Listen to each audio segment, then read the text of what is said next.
Where's north from here?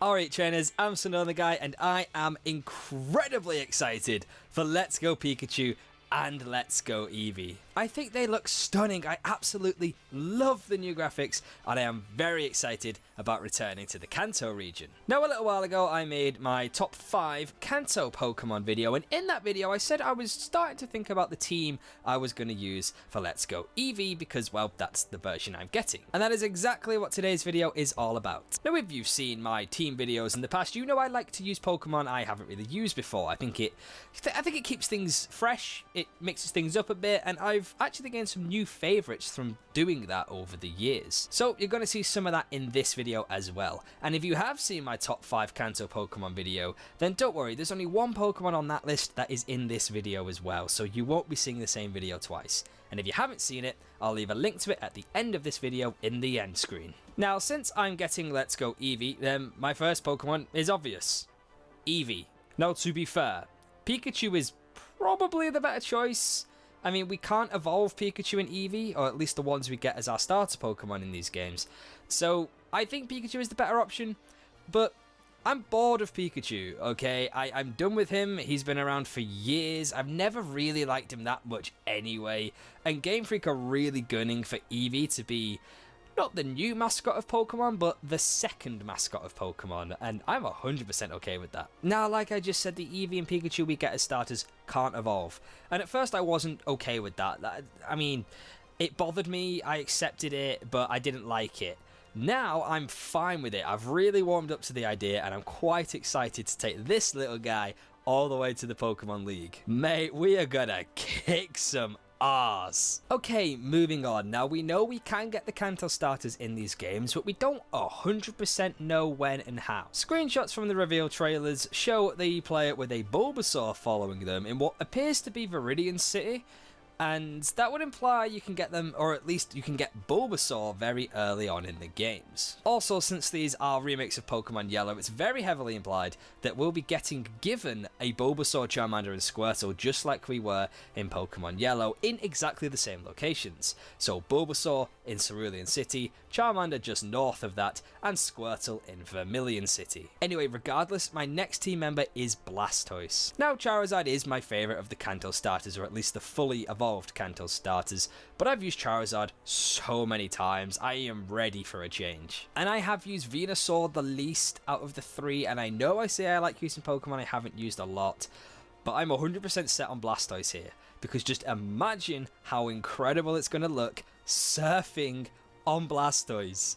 Please, Gamefreak, let us do that. Next up is a Pokemon I've been wanting to try on a playthrough for a while, and that's Clefable. The sheer annoyance caused by Clefable is music to my ears. I have used one on Pokemon Showdown, I've used one on Wi-Fi battles, and I love Clefable in competitive play. It is so annoying and so irritating if you use it right. Equally, being on the receiving end of a Clefable, it is a massive pain in the backside. And seeing how easy it seems to be to find Clefairy in Let's Go Pikachu and Eevee, this might be the perfect opportunity for me to actually use Clefable on a story team. Plus, with Fairy type being available in the Kanto region for the first time ever, Clefable is going to come in clutch against Lance and his dragons. For my 4th team member, I want to use an Alola form. Now, we know we can't catch them in the games, but we can get them. I think it's just going to be a case of transferring them from Pokemon Go. But anyway, my 4th team member is a Lowland Sandslash. I have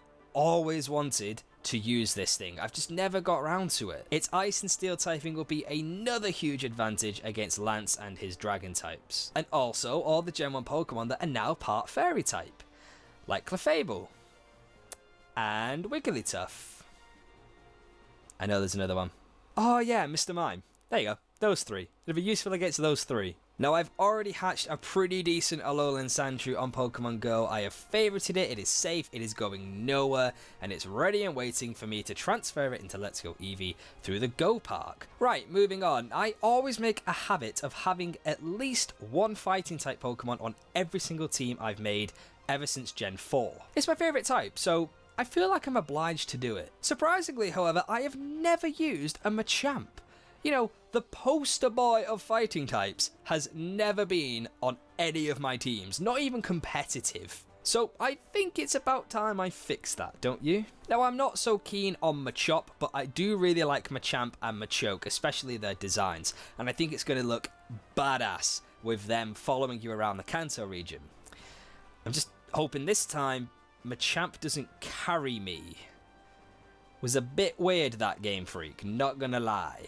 And my final team member will be Nidoqueen. I've used Nidoking before in both playthroughs and in competitive battling, and I really like it, but I've never used Nidoqueen. I'm very curious to see how they stack up to one another. I know Nidoking is more geared for attack and Nidoqueen is more defensive, and as I've gotten older, I seem to prefer the more bulky defensive Pokemon. It fits my playstyle. I like a bit of a passive, take your time, ride it out type of battle.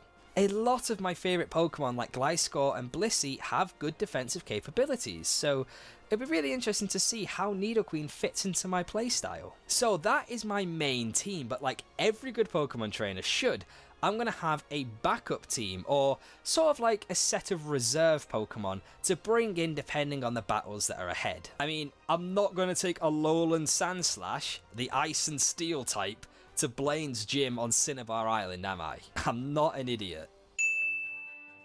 So first off of my reserve team is Victory Bell. I don't actually have anything for water on this team. Its only weaknesses are electric and grass, and I'm not planning on using an electric type on this team, not even in the reserves. So yeah, Victory Bell it is. It's my favourite grass type in Kanto, apart from Venusaur, which obviously I'm not going to use because I'm using Blastoise instead. My next reserve is Rapidash. Now, I don't really need a fire type, but I like to have one to hand. It's my second favourite type after fighting. Now, I would have gone with Arcanine, but Arcanine and Growlithe are exclusive to Let's Go Pikachu, and obviously I'm getting Let's Go Eevee. And I don't really want to use a Ninetales. I've used Magmar before. I'm not getting Charizard, so by process of elimination, Rapidash. I just hope we can ride around on Rapidash like we can Arcanine. I will be actually very annoyed if we can ride on a wolf tiger, but not a literal horse. Next up is Aerodactyl. Mostly for the reason I've never used one. It looks cool. I've always wanted to try it. And similar to Rapidash, I really want to ride around Kanto on a freaking pterodactyl. How amazing would that be? Imagine just swooping around and, oh, that's my rival.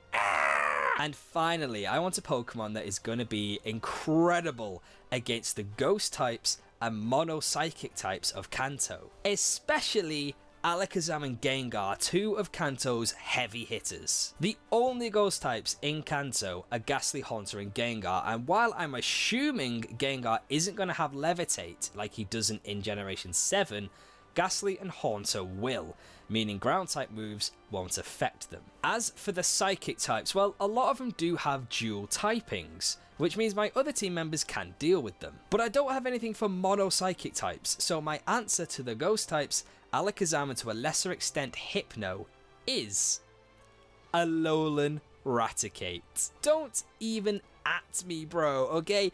This thing is a normal dark type. It is immune to ghost and psychic attacks, and it deals super effective damage against ghost and psychic as well, being a dark type.